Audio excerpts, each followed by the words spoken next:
Good morning. Today is Tuesday, the 19th of November, and I'm out in the garden because last night, it was pouring down with rain. I know it's due to get a lot cooler, but now I don't know if you can see it, but we've actually got sleet, or what you could call snow, but it's not cold enough just yet for it to settle. Now, it's been raining constantly all night and this morning very heavily. If you remember, in my little garden, that's a relative statement because some people don't have even this space, but in this modest garden I have already sown all my garlic cloves along here and in pots because I can move them around next year when the sun comes out, and I can move them around so that they have more sunlight. And I've also sown all the onion sets in different places. Now, I don't want them to rot, either freeze to death or rot with too much rain. Now, I'm saying this because I'm just thinking about it. Obviously there's quite a bit of reading I've done in the past, but I'm just trying to share with you how I'm thinking, which comes not just from the reading but also from experience and listening to other gardeners. So what I've decided to do, and I knew that we hadn't had a lot of rain, so I had watered the garden before the rain, because we had a period of very, very, very dry weather. And understanding how soil works, when you've had a lot of dry weather and you suddenly have a lot of rain over a very short period of time, that water will find it more difficult to penetrate the top layers of the soil that become so dry. So what I have learned, I did this especially in the hot weather, is when I know it's been a period of very, very dry weather, I regularly water my soil. Everything is about the nature of the soil and the condition of the soil, because it's the soil that matters, that the plants that you grow extract the nourishment, the nutrition from all the life inside the soil. Most of life on earth is inside soil. It's like our soil, which is our microbiome. It's our soil. It's all bacteria and fungi and fungus and viruses are all in there.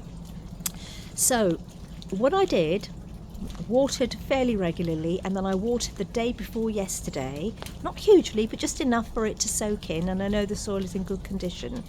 And then we had the heavy rain yesterday, coupled with the fact that I've just sown the onion and the garlic.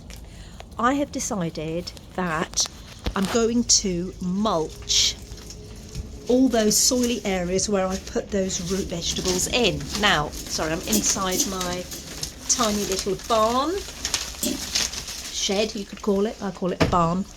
And let me just turn this around. I had hens, I had straw, and I've got this over here which was bedding for the hens. Don't actually know what it's made of. It's called Alto bedding. Whatever, I'm using this to cover the pots and the soil that I actually sowed all the garlic, just to protect it. It's got plenty of water in there now, but it's going to freeze tomorrow, and all I'm doing is just gently putting it over the area that I've sown the garlic and the onions. So it's going into all these pots and it's going onto the soil. I don't know whether I'm doing the right thing, it just makes sense. The other thing I'm going to do, you can see here I've the compost. This is the actual garden compost that's already made. I've covered that, which I'll use next year, and I've been even using in the last few days. And then I've got the compost heap here, which has got a lot of leaves, and I'm not sure that I'm going to cover that, because every year what I do with a friend of mine is that we take the top 2/3 off, and the bottom third I transfer in, which has become compost, into this area here, which is already ready-made garden compost. So the thinking behind it is that I've already covered the compost that I'm interested in, so I'll leave this to do its thing. I've got minimal space, it just means we have to put more effort in. But what I will do is another kind of waterproof kind of cover over the top of this to protect this from freezing. I don't know, it might lose its nutrients. So I just wanted to do this quick video with you. The other thing I also want to say while I'm outside, or even if I'm not outside, is the importance at this time of year. In fact, let me go in and then I'll come back later. It's the importance at this time of year. A lot of people get very down. In the UK, it's very dark. It suddenly gets very dark, there's no sun, and it's easy to get down and depressed. I get it. I wouldn't say I get depressed. I don't suffer from depression. That was many years ago and that wasn't very nice. But depression can also be an awakening, by the way. But just switch on, it's so dark in here. But when you feel like that, this is when it's really important to have a plan in place. I've talked many times in previous videos about writing down what you're going to do for the week when you're feeling out of sorts. And that's what I do. And if I haven't done it, I kind of lose my way. You kind of stand there thinking, what shall I do next? And that's when the danger comes in, where you become addicted to social media or something like that, just to distract you. These are all distractions. Watching television, social media, these are all forms of distractions unless you're in control.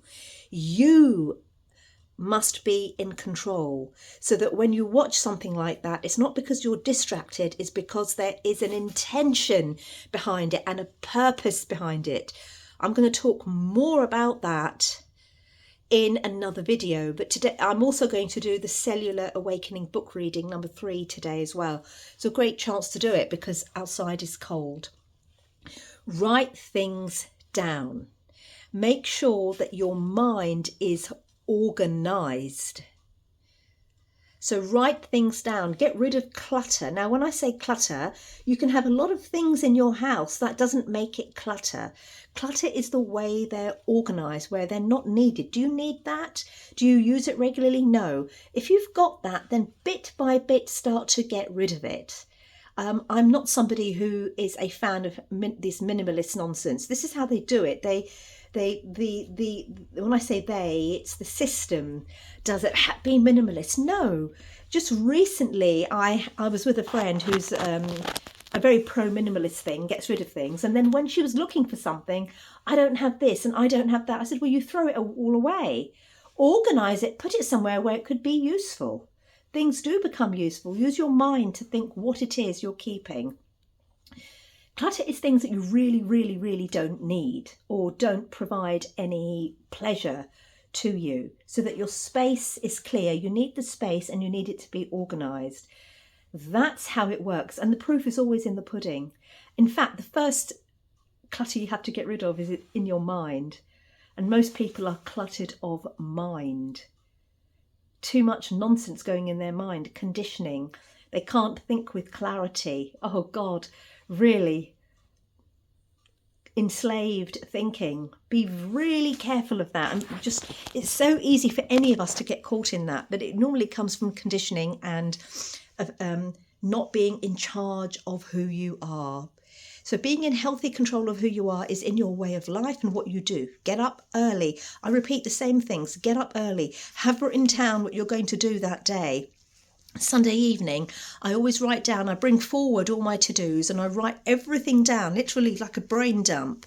And then for my diary on the Monday, I'll write down A, B, C, D, E, F, what I'm going to do. So today I'm very clear. I know what I'm going to do. This garden thing, obviously I didn't, but I have to go and do it because I just saw what's happening to the weather. It's got me out as well. So I'm going to do that. And then the other thing I'm going to do is do my Cellular Awakening book reading. So I'll do that video as well. upload them. And then I have lots of admin to do, financial bits, and I know exactly what they are. So I'm going to get through them. That might take me 2 or 3 hours because I've put that off for, which I shouldn't have done, but I've put that off for a few weeks, in fact. So I'm going to get on and do that. Then there's study, and then there's some cooking. I know what to do. So it's never going to be perfect, but you can't go through life aimlessly. You've got to know what you're doing and how it's serving you and how it's also working to serve others. It's not, we are living in an environment generally in the West today where everything is self-serving. How does it serve me?